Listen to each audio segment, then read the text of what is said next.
with socialism.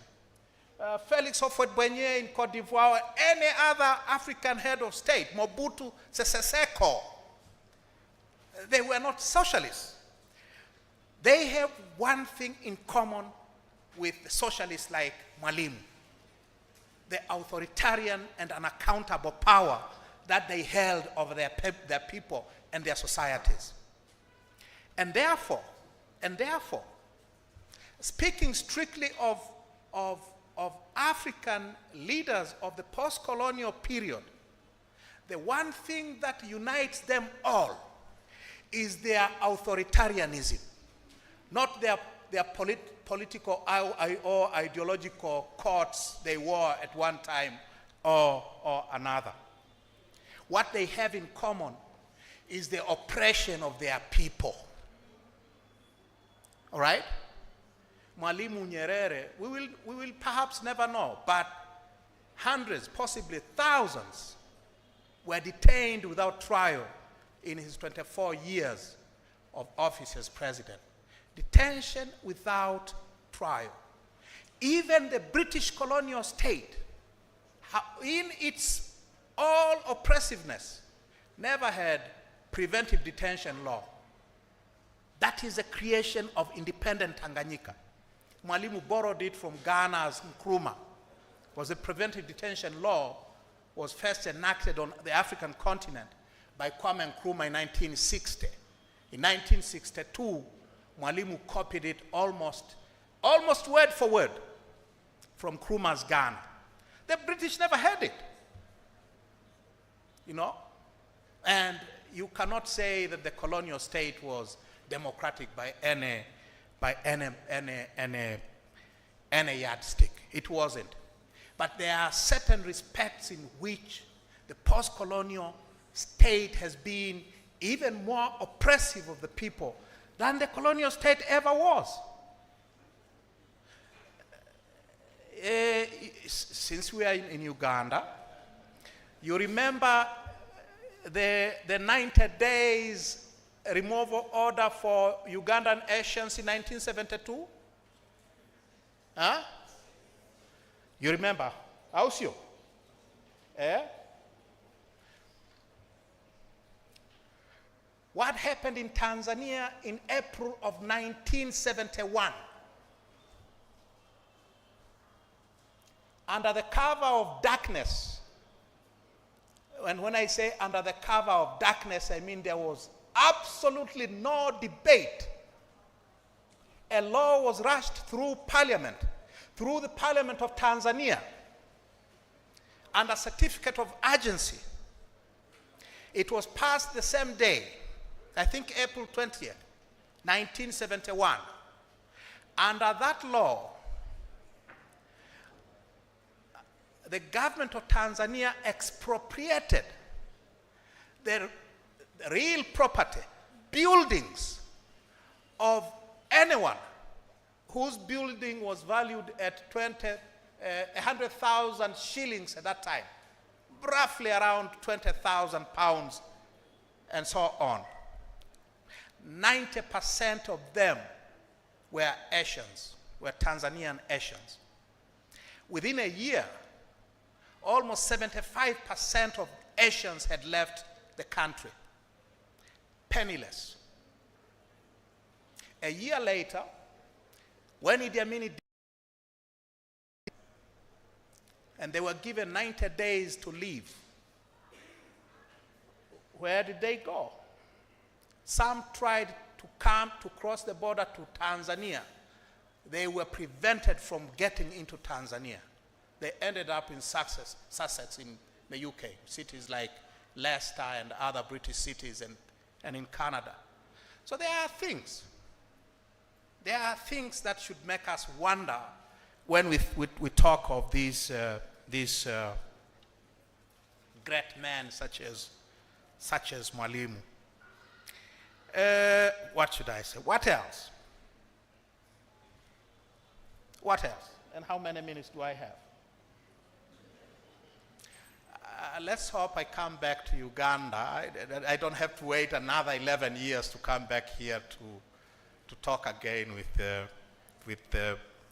Ugandan students. I will say one thing that we have not mentioned at all. Mwalimu's foreign policy. I think if there is one thing that Mwalimu did us proud, was his progressive foreign policy. His progressive foreign policy.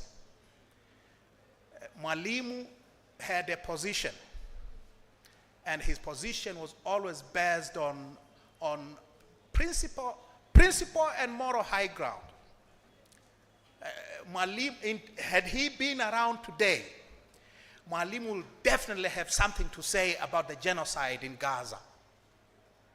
I have not heard a single head of state, except Cyril Ramaphosa in South Africa, taking a position about the tens of thousands of Gaza residents who have been massacred by. Here is a lesson too. Konrad Adenauer was also a man of his time. Konrad Adenauer has left us with great legacies that we as Konrad Adenauer Stiftung live in our work and like to be associated with.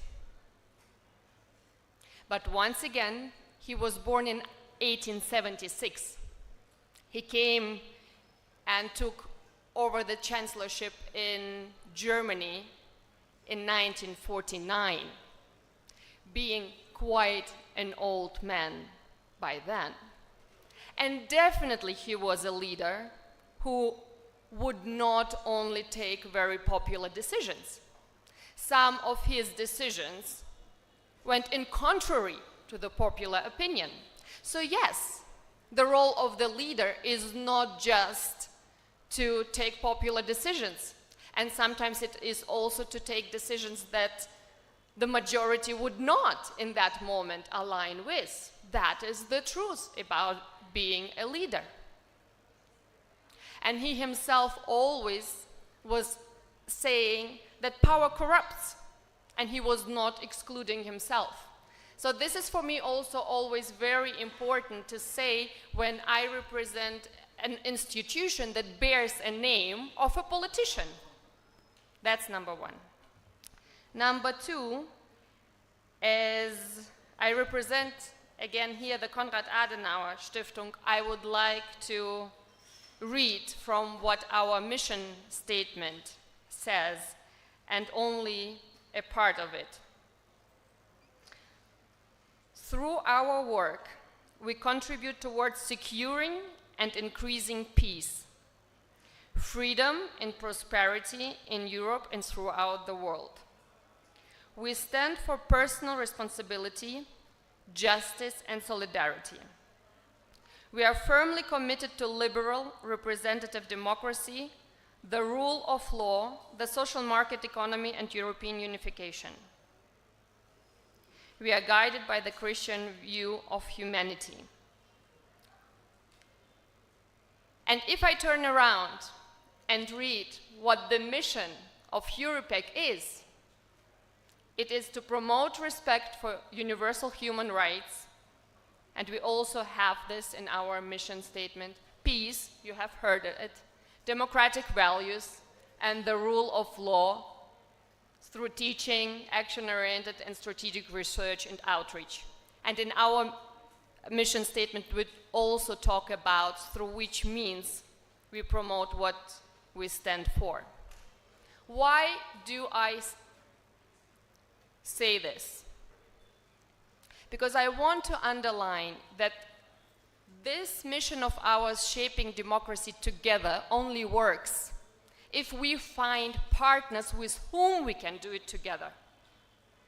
And this decision is always based whether we find partners in whom we find like-minded people. It does not mean that we need to align in everything and anything, but it does mean that we have certain ideas and certain visions in common. Nowadays, in many countries, partners who work with organizations from the West are called foreign agents. And sometimes my impression is that this term is being used very selectively, because we work with many different organizations, institutions, governments, political parties, civil society actors, academia representatives, from the private sector. And yet, this term is used only for a certain group among them. It is on you to judge and to observe for which one. But it is important for us as a Konrad Adenauer Stiftung, who we stand for democracy, that we do work with the pluralistic society that is reflected and represented in different sectors of the society and, of course, politics as well. And we take pride in having a very diverse landscape of actors in Uganda, but also all over the world. And my third point is just to thank you. Thank you very much, Madam President, for moderating this session.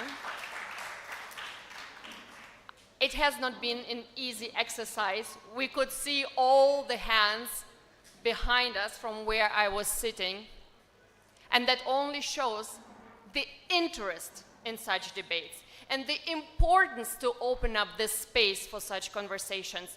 And therefore, thank you very much once again to Europec for allowing this, to the School of Law and to the Makerere University, which is one of our partners at Konrad Adenauer Stiftung, and we are always very happy to come back to the Makerere University and to work together with different entities at the Makerere universities to open up spaces for critical debate and exchange. Again, thank you very much.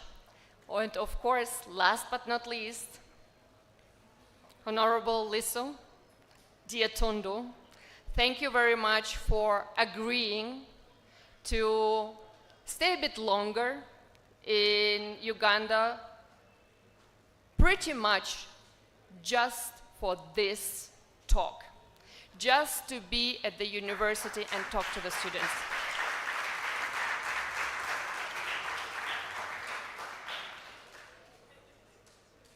With this, Dr. Ruweza and Dr. Kabumba, once again, thank you for hosting us, and it was a pleasure and an honor for us to be here. Thank you.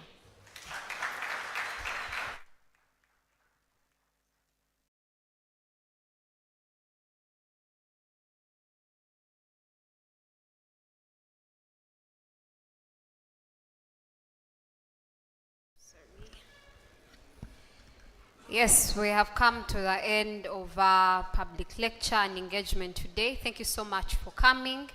Anna, you mentioned that you can see the enthusiasm that the student community has in such issues, and as I was sitting, I had an idea of a moot court competition on constitutionalism for the students, or something to do with academic writing. I don't know if the students would be open to that partnership with Konrad Adenauer Stiftung. Are you open to that? Yes, okay. So, yes, so we're going to have a group photo. I've been guided, we're going to have a group photo from here. So, move down. Okay, so we're going to come to you, the panelists. We're going to stand there, then they'll take the photo.